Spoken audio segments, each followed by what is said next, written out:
Salmon of knowledge, it's a salmon of knowledge, it's a salmon of knowledge, it's a salmon of knowledge, it's a salmon of knowledge, it's a salmon of knowledge podcast. Hey, salmon skins, how are we? This is me, the host of this podcast, Edwin Salmon of Knowledge. I am Edwin Salmon. That is my name. In Irish, it is Edwin O'Bradon, which is interesting. It basically means Edwin Fishman. That's the literal translation. No, it's O is of the, meaning you belong to a tribe. And I belong to the salmon tribe, which is a very rare tribe. There's not many in the tribe. Very few. A lot of my relations are no longer with us, unfortunately. I ran fast and I went round the corner. And by the time they got there, I was out of sight. Out of sight and out of mind. So, what's happening, guys? What is happening? Spring has sprung. I see snowdrops. I see daffodils. I see the sun. And that makes everything better. Some people have been saying that they actually don't like the sunshine. They prefer it to be dull and cold and dark, so they can stay indoors and they can justify feeling bad and feeling sad and feeling like the whole thing is just a big oppressive hat that they have to wear that's crushing their neck with the weight of it all. And you know what? That's fine. If you want to feel that way, you can feel that way. I think we're living in an age where if you want to feel like you have mental health issues and you just want to have those issues, that's fine. And you can just post it up on Twitter or on Instagram or on Facebook, and people will go, hang in there, or you okay, hon, or how's everything going, and call me if you need to talk. And I think that's a good thing. Look, if you're feeling good, that's also fine. If you're feeling bad, that's okay. You're going to feel bad. I've had some horrific weeks and I won't say months, because usually I try, and if I have a bad day, and I had a very bad day last week, and then I sat down with Cara and we talked about it, because my bad day was affecting our communication. And you got to communicate. We have a steadfast rule that we laugh every day, even if it's at each other. And I made her laugh last night in bed, and all I had to do was take my trousers off. Hey, all right, we're having fun here. Okay. Because I haven't done stand-up in so long, and I realised there as I was talking, and I said in this really weird, high-pitched way, that I hope it doesn't damage your ears too much, and I hope you're still listening. I'll try to keep it to a low and sexy Midlands baritone, which is what I have. I've got them all about the self-praise. And you know what they say? Self-praise is no praise. It's no praise either. Well, what's a praise? Who knows? Anyway, we're in bed. And because Cara is pregnant, that's right, I'm gonna be a daddy, a cool and sexy daddy, a hipster daddy. I'm playing a guitar and I'm being a daddy. Look at me jogging in my shorts. No, I'm not gonna be one of those dads. I'm gonna be, by definition, I think a father has to be slightly uncool, because your child will not accept you being cooler than them. And the focus of attention should not be pulled from the child to the father. It should all be about the child. The child. I keep saying child, but he has a name. We've named him already. His name is Luke. I think I've mentioned that before. But Cara is doing most of the work when it comes to baking this particular child cake that we're all going to tuck into when the child comes out. The midwives will place the child on a wire rack and wait for it to cool, and then you get your butter and your dark chocolate and you mix that together until it gets nice and glossy, and then you let it cool enough so it'll stick on the child cake, and then you pour that over the child cake and you let it set, and then everyone has a lovely, delicious slice of child cake. What am I talking about? Cara is growing our child because she is the woman. And it's unfortunate in a patriarchal society that the woman has to do all of the baking and all of the gestation of the child. But look, that's how it's going to be until we overturn Proposition 45 that says all women must... oh, there you go. I'm getting a text from the internet, and it says that I'm cancelled. Oh my God. I shouldn't have said women have children. That's a controversial statement to make. Look, whoever you are and however you're having a child and however you're doing it, I wish you the best of luck. It's not easy. I think Cara's been lucky. It's been relatively plain sailing. She was getting morning sickness in the first trimester, and now we're moving into the third trimester. I just love saying the word trimester. And because the child is growing and sort of elbowing some of her internal organs out of the way, like some sort of rude patron in a pub who's desperately trying to get to the bar to get themselves a rum and coke. So he's sort of leaning on her bladder and her stomach and whatnot, and she's finding her hips are kind of sore. So I have been sort of, massaging her hips to relieve the kind of tension and the pain there, and her lower back as well. And I do it one side, and then I turn her over like a fish finger. You got to treat your wife like a fish finger. You got to turn her over when she's all done on one side, and then you got to wait until all the kind of white stuff starts dripping down underneath the grill pan, and then you take it off and you put it in a sandwich. Now that reminds me, I haven't had a fish finger sandwich in a long time, and you know what? I'm probably not going to have a fish finger sandwich because they're not nice.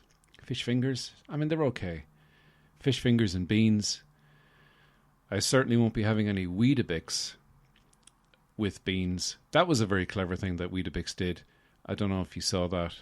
It was kind of... I mean, I don't know if my friends Kevin and Leah in Canada saw that on Canadian Twitter.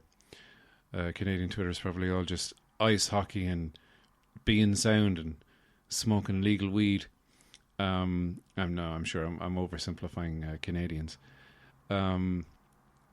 Yeah, Weetabix, the breakfast cereal that is kind of not nice. I don't like it myself. I don't like, especially the smell of it, because a lot of people, when they're having Weetabix, which is it's like a baguette. It's like a compressed block. It's like eating a brick of wheat. They should call it wheat bricks. But obviously no one would eat it. It's like, do you want a wheat brick? No, thank you.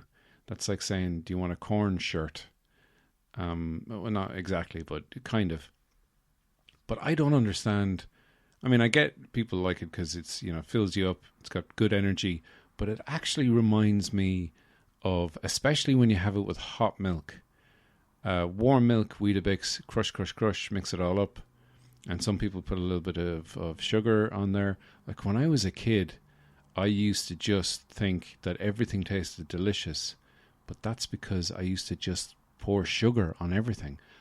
Pour some sugar on it, and it tastes real good. I used to eat green apples, and I'd slice them and I'd dip them in a bowl of sugar.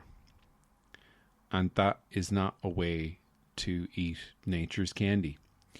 It should not be eaten that way. I mean, look, I think I was missing a trick. I should have had a Pink Lady or a Golden Delicious or some kind of red apple, which are sweeter. I mean, the green apples are just too tart. if you're gonna put sugar on a green apple, you want to have it in a pie, or you want to have it in an apple crumble, or you want to have it with a peanut butter. That's like the best way to eat them. Dip it in the peanut butter, put it in your mouth. That's the way it goes. Weetabix, when it's hot, it smells like a brewery.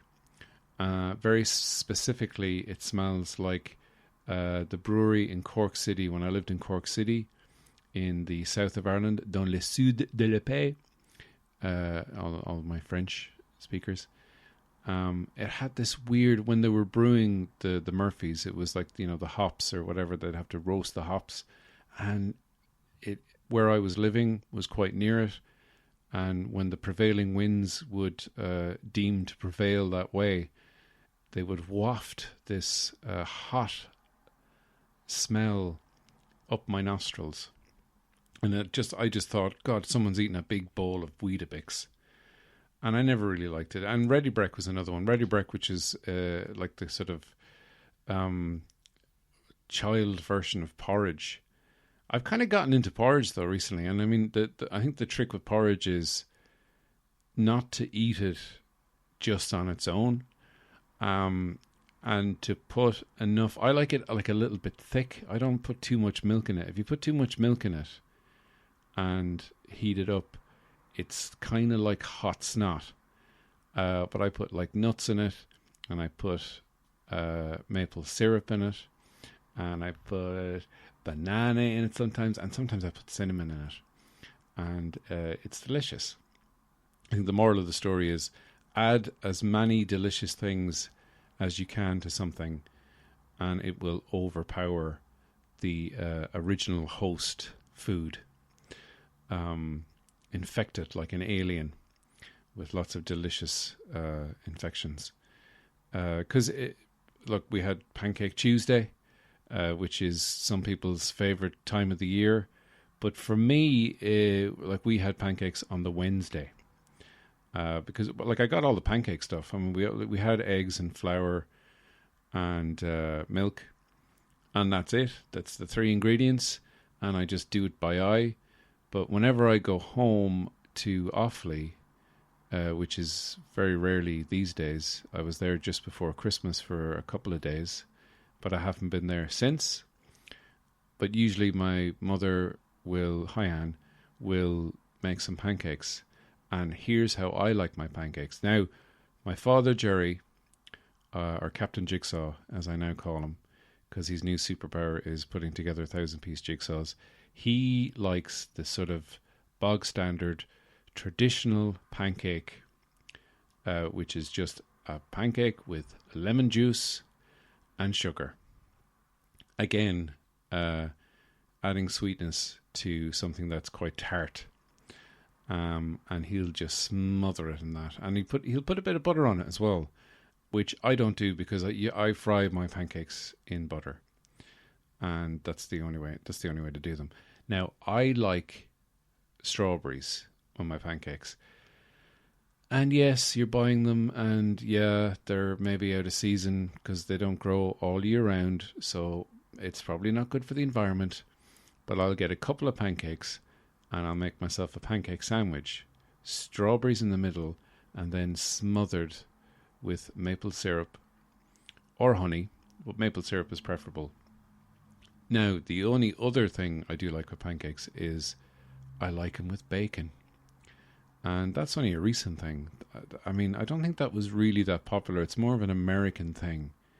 And I have been, when I was in America, I was in the International House of Pancakes, or the IHOP, which has one of the most, like, bafflingly, so much so I can't even say the word, confusing menus. Like, it's so overly complex. It's like every variation of pancake, when you could really just, like, I think they could simplify it by saying start with a pancake and then add your toppings.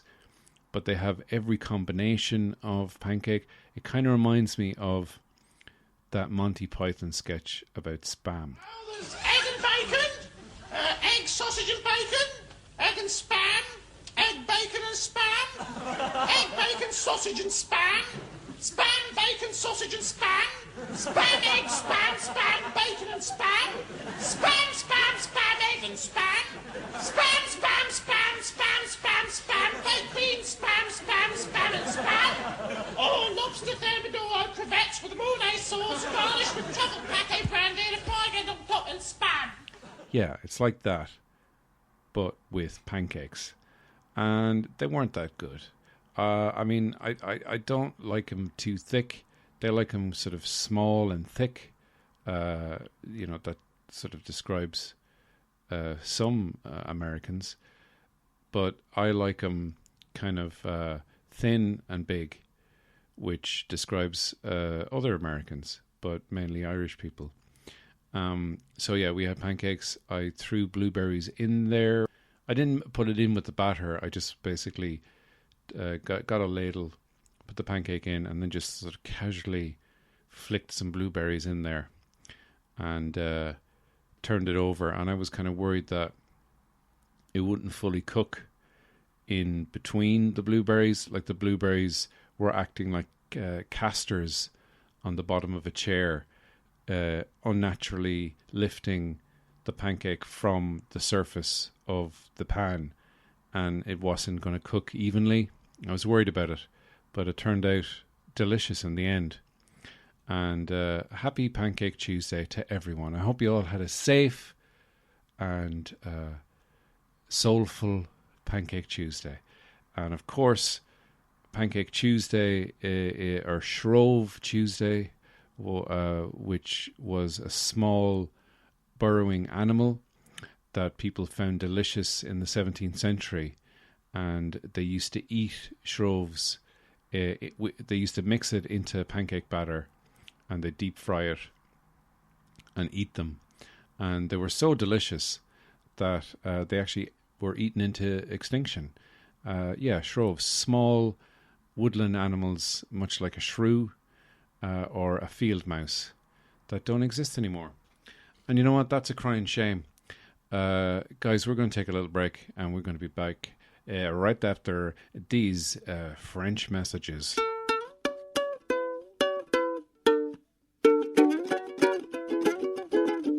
Now, some of you guys, welcome back, by the way. Thanks for being here. Thanks for listening. Some of you guys may partake in the demon weed. I'd like to talk about, because just thinking about pancakes being a lovely, delicious treat, and something that would be used as a euphemism for illegal drugs. I'm going to go smoke a pancake. You'd say it in a Dutch accent, and smoking a pancake would mean smoking a doobie. But not in that accent. Smoking a doob. Come on, guys, let's go smoke some doobs. Let's get high as a kite. Let's get high as a kite up in the sky at night. Sorry. But yeah, that's what it reminds me of. It's like something really, really delicious to eat when you have the famous munchies. Now, I used to smoke every day. Hey, smoke weed every day. But that was back when I was sick with cancer. And spoiler alert, I survived. But I'd like to talk a little bit about the wonder drug that is marijuana. Now, I didn't make edibles. I guess I could have made edibles. But I just chose to smoke it just regularly. And I found it helped with a lot of things. It helped with my appetite, for sure, because when you're on the old chemotherapy, it tends to take away a lot of that, and you just feel so nauseous a lot of the time that you can't eat. But smoking, I'd smoke like little cigarettes, just one Skinners, or Pinners as they're called. I had to pull back there because of the pop of the P. But Pinners is what they would have been called in, I learned that living in Cork City. In Cork. So yeah, I found myself, kind of smoking regularly every day. and it helped eventually you get, you build up a tolerance, but you still get the benefits of it stimulates your appetite, and it helps your mood. I mean, I've found myself to relax and sort of forget about the whole having cancer and potentially maybe dying aspect of it, which, let's face it, guys, is probably the worst aspect of having cancer. I mean, there's a lot of good things that comes out of it. You get a lot of, sympathy from people, and people just automatically assume that you're brave, even though you haven't fought in a war or, wrestled a baby from the clutches of a grizzly bear, or even, put on spandex and climbed on the side of a building to highlight fathers' rights when it comes to visiting their children. Getting a bit weirdly political there, reference to hero dads for kids or whatever the hell that was in England. I don't know if anyone even remembers that or has any idea what I'm vaguely alluding to. But I found myself to sort of, if I ever found myself kind of stressed or overwhelmed, I'd just smoke a little weed, and I'd pick out a song on my ukulele, and I'd just play that, and it would sort of focus my mind for a time. But like my drug history, welcome to My Drug History with Edwin Salmon. We're talking about drugs today, and we're talking about what kind of drugs I used to take back in the day. I never really was much of a drinker. I'm still not really that much of a drinker, insofar that I think I've only ever had, outside of, say, music festivals, which are like, a 3-day event. Even though in the last couple of years when I was still going to music festivals and performing at them, I would only go for 2 days because it was just too much. And it's mainly a comfort thing. It's not even just not being able to party hard for 3 solid days. It's just like you just want to sleep in a bed. You don't want to sleep, in a tent and wake up all hot and sweaty. And simultaneously, there's like a pool of water is collected at the bottom of the tent because you've pitched it on a slight incline on a hill. But you'd obviously take your drugs there at festivals as well. And I found myself never really experiencing. I mean, you wouldn't really call it a rollover because you drink and then you go to sleep and whatever. But if you'd have like a kind of a mad night out somewhere, and then go to bed, wake up a little bit hungover, and then start drinking again. I mean, they usually happen accidentally. They definitely happened accidentally when myself and my good friend Kevin and a couple other peoples were down in Galway doing a gig somewhere, and I think it was in Galway, and we went to a pub the next day. No, we're not doing a gig. We were at a gig. We went to see what was supposed to be Sinead O'Connor and John Grant, but Sinead O'Connor unfortunately had to pull out of the gig, and it was Sharon Shannon in support, and John Grant took the headline spot. And I mean, look, I love John Grant anyway. John Grant was one of the musicians that got me through my whole cancer deal. His album, Pale Green Ghosts, and a song in particular, Greatest Motherfucker, it just became my kind of like theme song, basically. The thing that kind of kept me going. It'd be a weird song to kind of walk in on, or walk in with, if you're like a boxer, and you have to choose like a big uplifting song, or a cool tune to walk out to before you beat the snot out of another man for the delight of the crowd. I am the greatest motherfucker that you're ever gonna meet, from the top of my head down to the tips of the toes on my feet. So go ahead and love me. Great tune. But yeah, so we were down at that gig in Galway, and then out in the pish, met a few friends who were living down there, and yeah, got very drunk, went to sleep in the hotel room that we were in, got up the next day and went to get lunch. I mean, we got up, and checked out at whatever time, 11, half 11, whatever time you check out of a hotel at. And then we went to get lunch, and we had lunch, and then we had like, the hair of the dog, and then we had a couple more hairs, and pretty soon we had a whole fucking wig of hair, and we were drunk again. And we ended up staying there until it was dark, and then we left and we went somewhere else for a couple more drinks. And we actually were so drunk when we left the first pub. We went in around noon to get food, and we left around 8 o'clock. And we actually ended up not paying for our meal. We paid for our drinks. We got our food, and then we're like, can we get some drinks? And then we're like, let's get some more drinks. And the plates were taken away, and then we got more drinks, and we were paying for the drinks, but we didn't pay for the food, and we only realised that when we were on the other side of town. So essentially we stole food from an unnamed pub in Galway, and if you are a guard, or you know a guard, my address is... No, come get me, cappas! No, please don't. Please don't come and get me. So yeah, that's the only time outside of a festival I think that I've experienced a rollover, because I was never really that much of a drinker. I can't usually do, like when people do all day drinking sessions, I couldn't do that. I get to like 4 pints, I'm, reasonably tipsy. A couple more pints, I'm drunk. And then I get to a stage where I'm just falling asleep.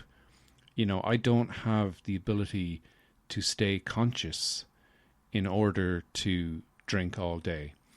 The first few times I ever smoked weed, wasn't weed, I smoked hash in my hometown of Birr. And the quality of the hash would have been in question. Like I know some lads who'd be smoking... and it could be anything. It could be, I know someone who sold what they had led someone to believe was hash, but it turned out to be like an OXO cube that was gone off. He took the wrapper, the foil off an OXO cube, like a beef OXO cube, because they're darker than the chicken ones, and would look more like, Moroccan black hash, and just let it kind of go hard. And had sold that to friends of mine, and they were smoking it. I wasn't smoking it, but they were obviously smoking it, going, this hash is a bit beefy. I didn't expect it to be that beefy. And then the other guy who was trying to obviously pretend that he knew about drugs and knew about hash and its qualities was like, yeah. I mean, you'll get that. You'll get a beefy flavour. You get the old beefy tang off the hash. I mean, it could be anything. It could be like a bit of turf, the toe of a grizzly bear. You could have been smoking anything back in those days, and you can't really get hash nowadays. Anyway, that's kind of it's kind of gone the way of the dodo. Back in the days when people used to smoke dodos until they went extinct, just like the shroves.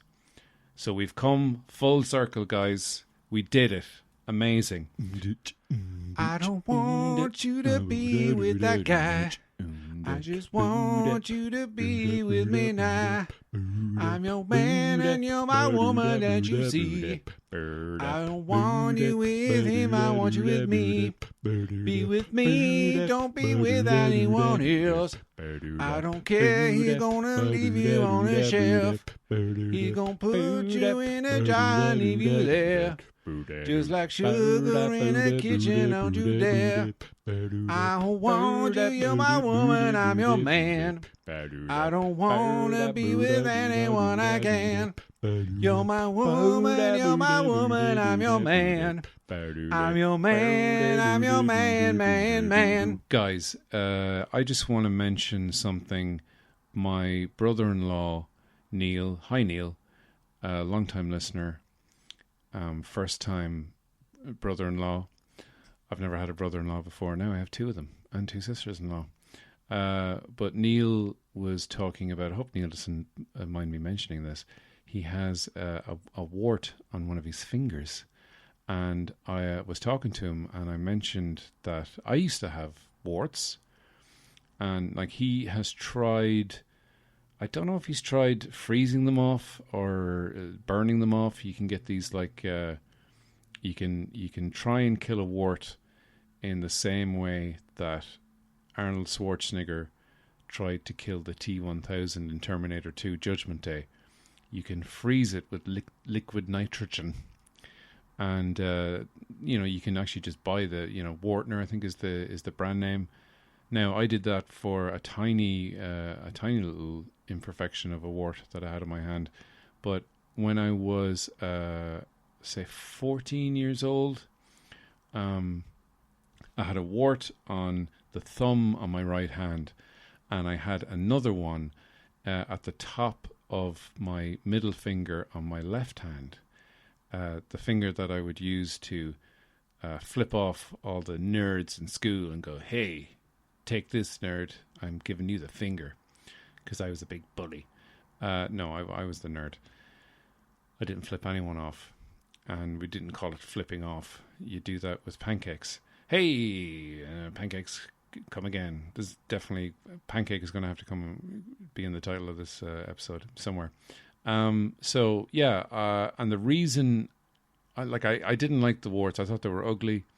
And the one on my left hand and my middle finger was just at the very tip of my finger. And that was kind of small, but it was an ingrowing wart, an ingrown.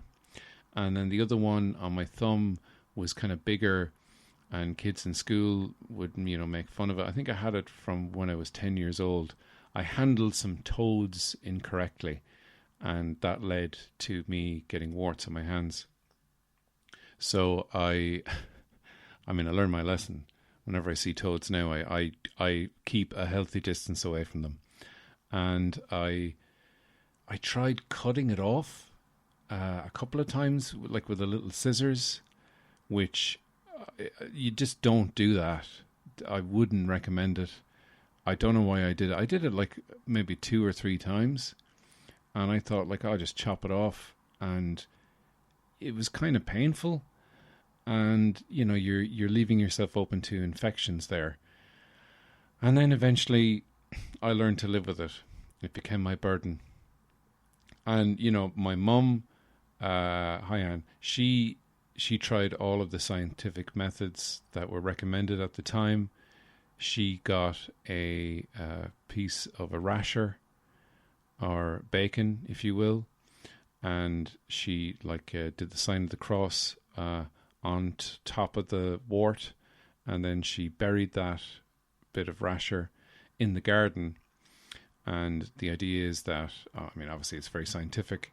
The idea is that when the rasher dies and decomposes in the ground, then also your wart will decompose. I'm assuming that you came to that conclusion. You'd reach the same conclusion, as night follows day. As rasher disintegrates, so does the wart. This is the word of the Lord. So that didn't work.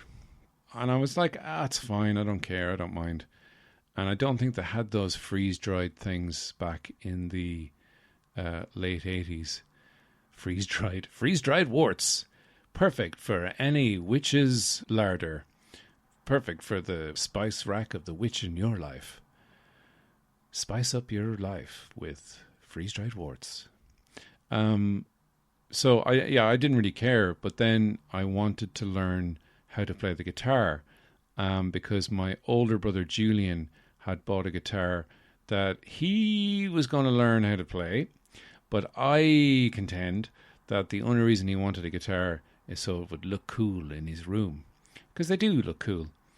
You know, and maybe he'd have like some girl over, and she'd be like, "Oh, you play guitar?" And he goes, "I dabble." And she'd be like, "Wow, he must be really good. I'm going to kiss him on the lips right now." But yeah, I mean, I think he wanted to learn, and then he just kind of lost interest or whatever. And then I was like, I want to play guitar. So I started to try and learn, but because I had an ingrowing wart on the top of my middle finger on my left hand, which is where I would have to be pressing the strings down, it was just like, ow, ow. It's painful enough playing guitar because you have to kind of build up calluses on your fingers, and that takes time, and it takes effort, and it causes a lot of pain. And then eventually you get to a point where your fingers are so hard, tips of your fingers are hard, and then you don't feel the strings because you're pressing down on metal. I mean, you know, you all know how guitars work. And I couldn't do it. And I was like, oh, this fucking wart. So then my mum had heard that there was a man, a very special man. There was a man in the next town over. I mean, that just sounds like something out of an old storybook, a fucking Hans Christian Andersen, Brothers Grimm type thing. So a man in the next town over had the solution. Mannanclawn, which is a town like a 10-minute drive from Birr, who was a man who could cure warts. How did he cure warts? He was the seventh son of a seventh son. No, actually, I tell a lie. The cure for warts can be given by the seventh son of a seventh son to someone else on their deathbed.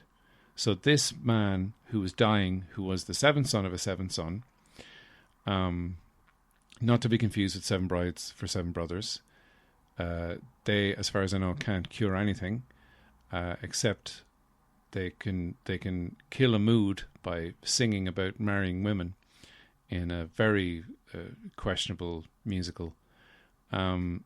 But yeah, seven sons of seven sons have healing abilities. I don't know if Marvel are eventually going to make the wart curer with Billy Bob Thornton, but if they do make that movie, I want percentage points on the gross, please, Kevin Feige. So we travelled to this man's house and knocked on the door, and I don't know if my mum, I'll have to ask her, I don't know if my mum gave him money, crossed his pan with silver, gave him some kind of tribute.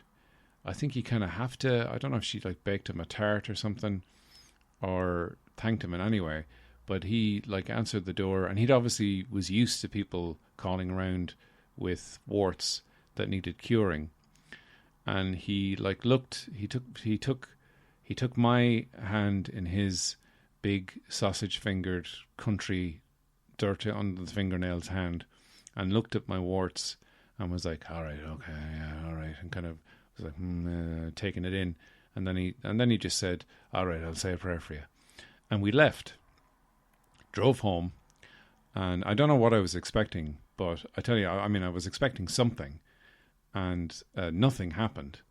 A couple of days later, nothing was happening. They were exactly the same. Like a week later, 2 weeks passed, nothing happened. And I just went, yeah, of course. A seventh son of a seventh son magically gives magic healing powers to another man when he's dying. Yeah, because that makes sense. And I was all like, although I was a teenager, so I was like, oh, that's fucking stupid. I knew this wouldn't work. Oh, my voice is all over the place. Fuck you, hormones. And my mum was like, well, I mean, I think she because she'd obviously given him money or an apple tart, so there was some exchange had occurred. There was it was a business deal basically, and he was reneging on this deal. He had promised to cure the warts, and he had not delivered on his promise, sir. So we went back to that house. Ding dong, knock knock, because he had a doorbell and a knocker. And he came out, opened the door, And my mum said, "Oh, we were here 2 weeks ago or 3 weeks ago or however long it was, and you said you promised." And she was very nice. And he looked at me, and I kind of showed him the thing, and he didn't touch me at all. He didn't touch me, Garrett. He didn't touch my hands. He didn't hold my hands. "Hold my hand and tell me about my warts." He just looked at them, and then he kind of went. He said, "Oh, sorry, I forget sometimes," because obviously he has so many people in his prayers or whatever. And that was it. It was like literally not even a 30-second exchange that time round. So then we left, and I was very, very dubious. Like, I was a complete and utter non-believer. And then within a couple of days, dear listener, the warts on my thumb and on my middle finger began to fade away. And then within a couple of weeks, they had completely and utterly disappeared without a trace from my hands. And they didn't grow back. Still to this day, I have wartless hands. And that is often something that people say about me. They say, "Edwin Salmon, do you know what? A nice man, funny lad, considerate, and he has lovely, beautiful, wartless hands." And I continue to have them to this day.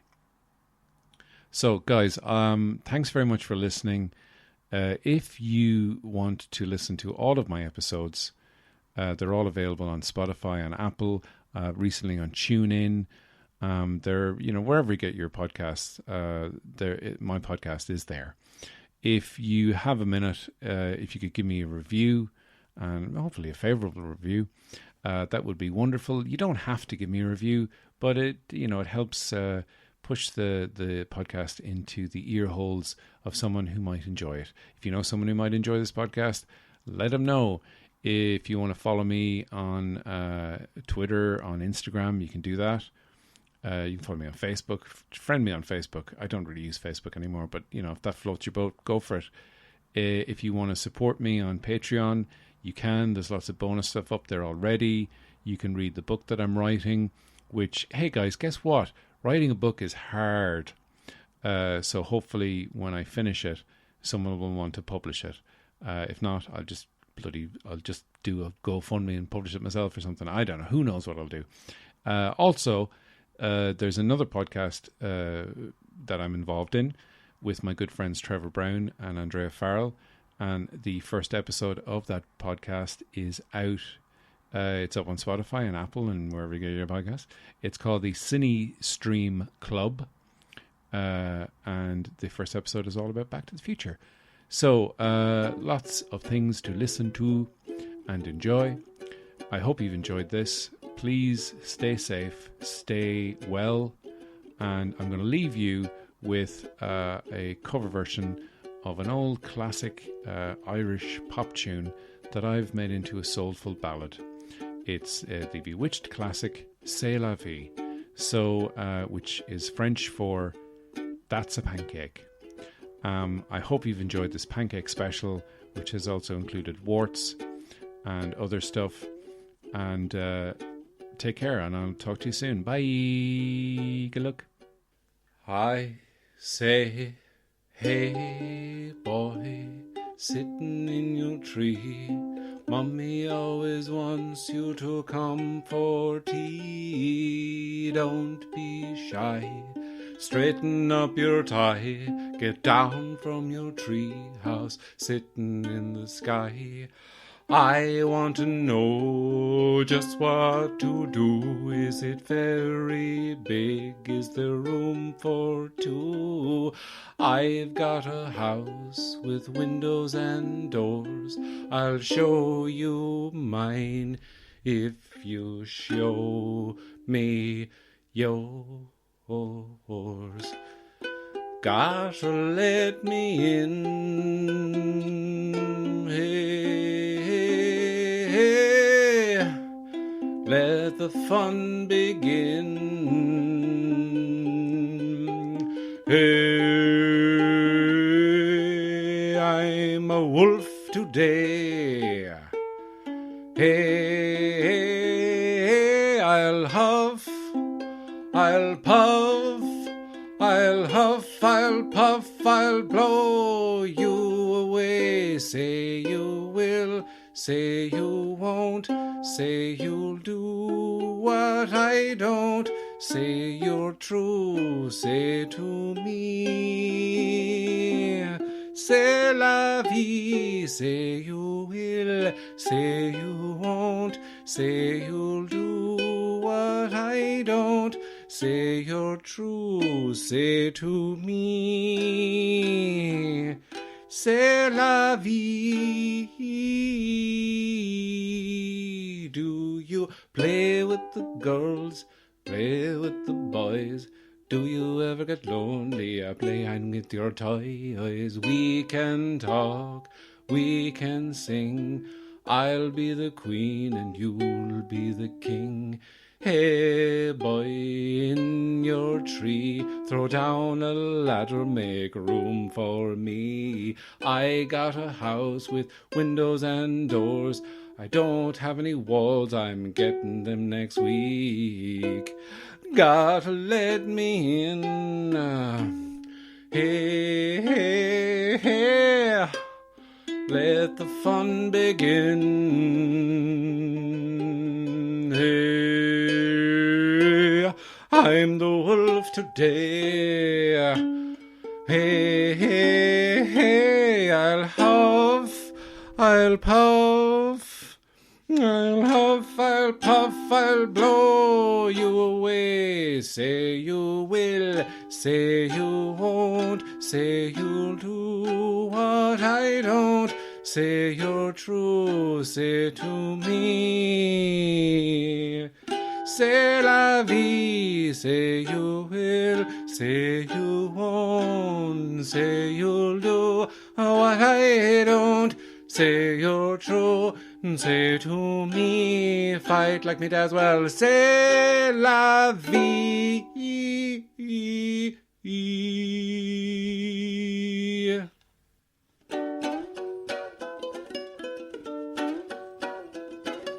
Salmon of knowledge, just a salmon of knowledge, just a salmon of knowledge, just a salmon of knowledge, just a salmon of knowledge, salmon of knowledge podcast.